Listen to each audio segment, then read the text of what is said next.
আমি যতগুলো video upload দেই প্রত্যেকটা ভিডিওতে এরকম কমেন্ট থাকে, নাকের ফুটা এত বড় কেন।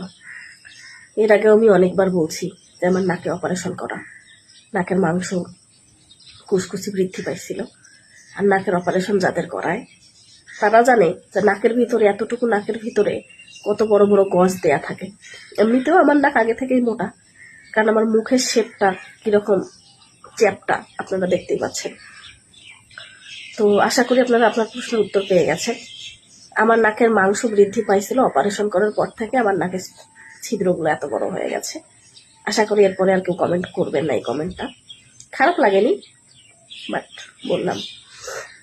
আর আমি তো আমাকে বানাইনি, আমাকে আল্লাহ বানিয়েছে, তাই উনি যেমনই বানিয়েছে তাতে আমি শুকরিয়া আদায় করি, আলহামদুলিল্লাহ।